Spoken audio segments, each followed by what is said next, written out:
I'm good. It's just my tight. I'm sitting on hard as concrete. My ass is on fire. My shit feel like it's boiling.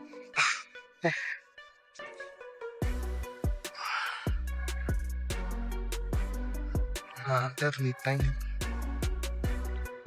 God. It's good.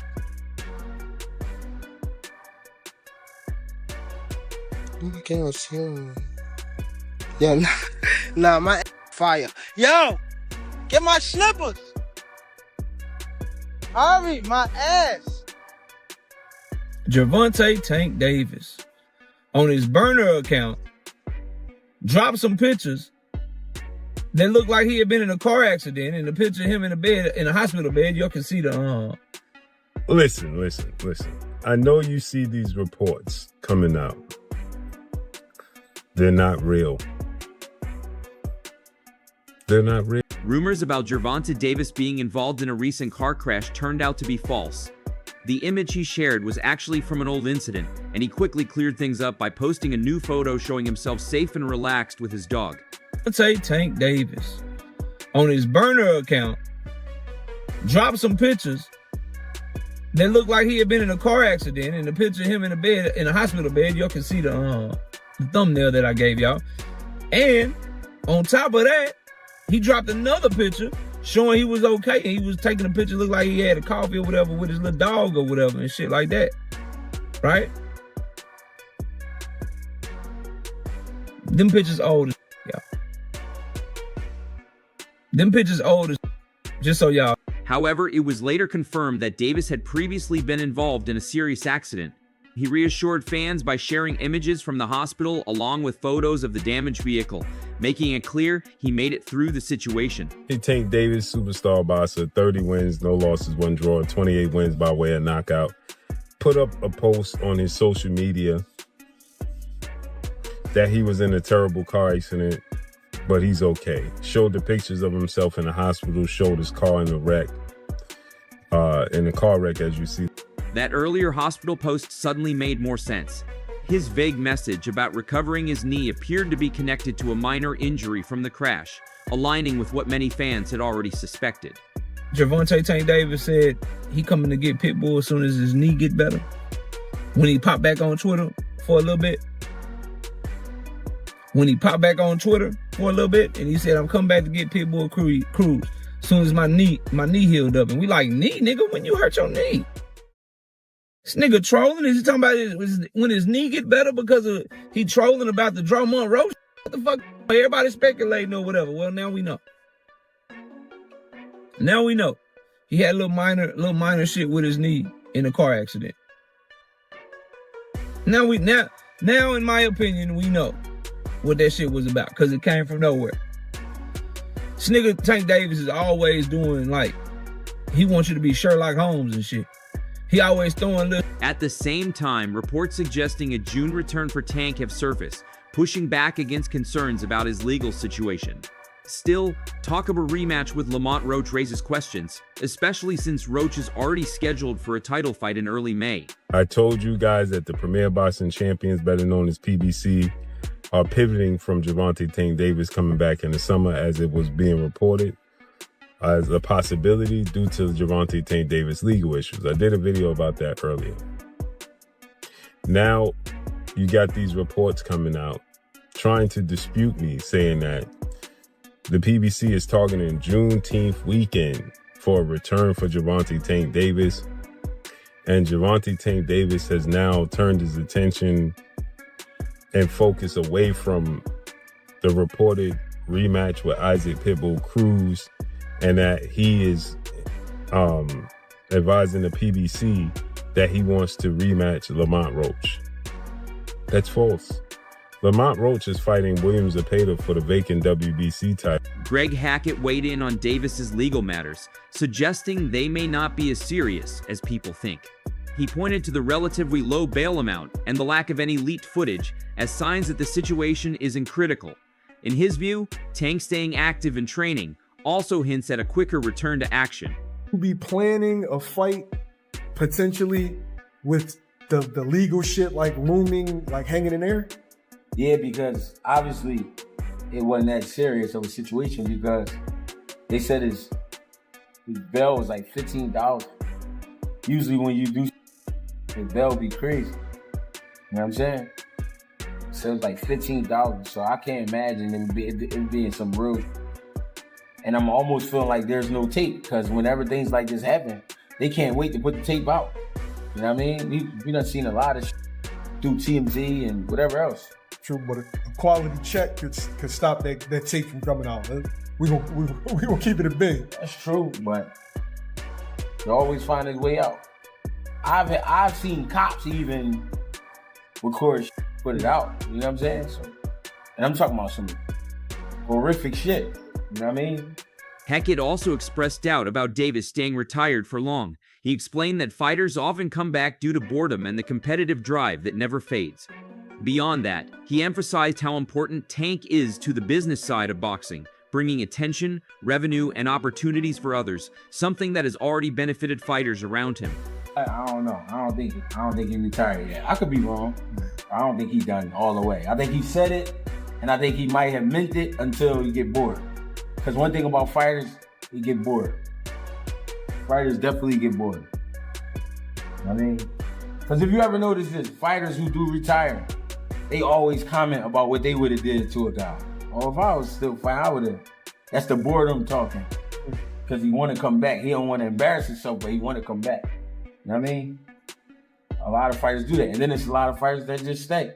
They do what they do until they can't no more. You know what I mean? I think the economics in boxing needs Tank back. Because Tank brings, one, he brings money. Two, he brings visibility for the younger guys on the card, guys that need their name out there. Yep. And so not having them definitely affects the sport. Tank has an effect where even, I think he catapulted that kid, Scooter Davis's career, just from... Timothy Bradley broke down what makes Tank such a dangerous fighter. He highlighted Davis's ability to suddenly change the pace of a fight, using his low center of gravity to generate explosive power from tight positions. As a counterpuncher, Tank waits patiently for mistakes before delivering sharp, fight-changing shots, whether it's a straight left, a hook, or a perfectly timed uppercut. He's a scary fighter because he can turn it up at any moment. Not many fighters can do that. Not turn it up at any moment. Tank can go from having a low to having one of the greatest rounds of the fight. He has explosive combinations. They're quick, they're fast, they're accurate. He can be first. He likes to be second. He likes to be a counterpuncher. He likes his guys to open up. Again, I told you, he likes guys that make mistakes because he likes to feel those openings with his power shots. Tank can strike with his backhand and his backhand alone. He also has a right hook. He also has an uppercut. And the fact that he's projected low and he has that low center of gravity, he's able to see the chin looking up. Bradley also pointed out Tank's patience as a major strength. Influenced by early exposure to Floyd Mayweather's style, Davis often allows opponents to take the lead early, conserving energy while studying them. Once he finds openings, he capitalizes quickly. His effectiveness at mid-range, where fights are often decided, gives him the ability to attack, counter, or control exchanges with precision. Be a counterpuncher. Tank can come forward and be explosive. I mean, you go watch a lot of his younger days where he win at his fighters, and he kind of adopted the Floyd Mayweather-esque type of, game plan to where you let guys wear down, you stay in the fight. Like I'm telling you, stay in the fight. You give up a little control just so they can wear down a bit. And he knows he has the closing power and speed and the IQ and the experience to find that kill shot and knock out his opponents. But Tank can fight mid-range, and that's what makes him so damn dangerous, is he has the ability to fight at mid-range, and that's the most dangerous range in boxing. Again, he can be second, he can be first, and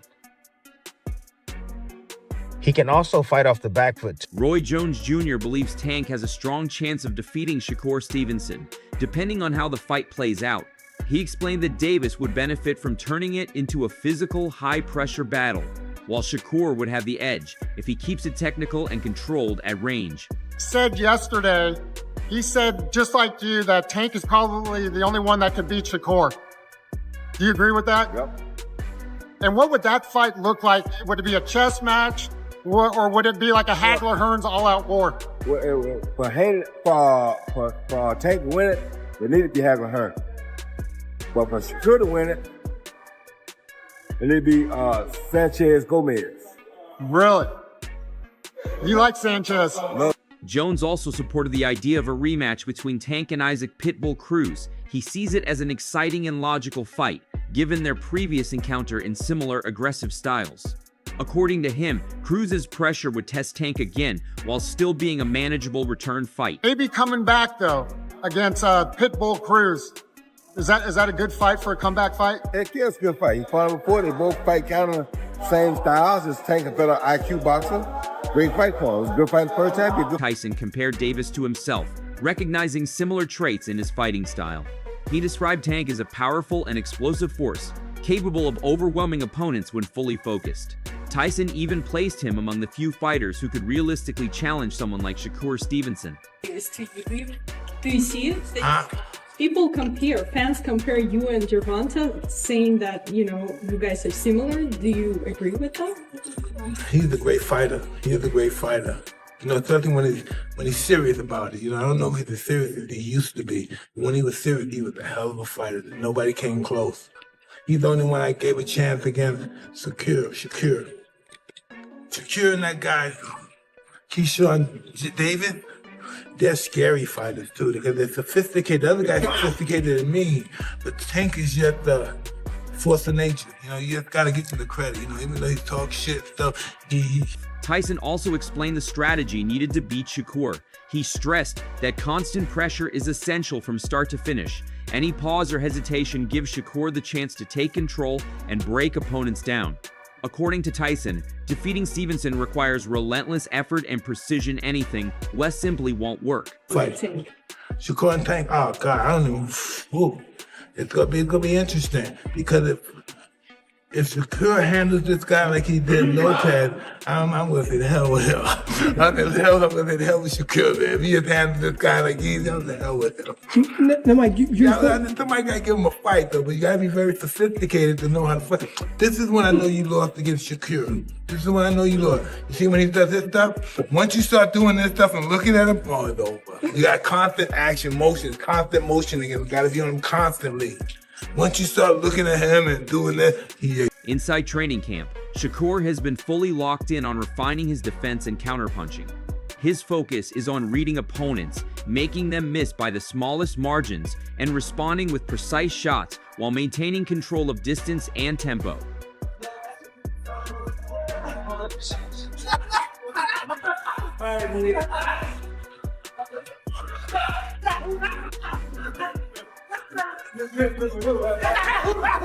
His conditioning has also been pushed to another level.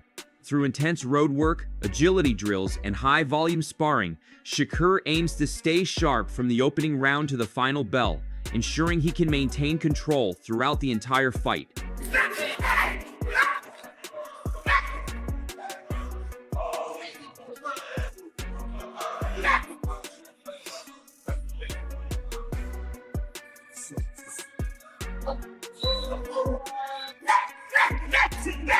If you enjoyed this breakdown, make sure to like and subscribe for more updates, analysis, and all the latest from the boxing world. Turn on notifications so you never miss what's next.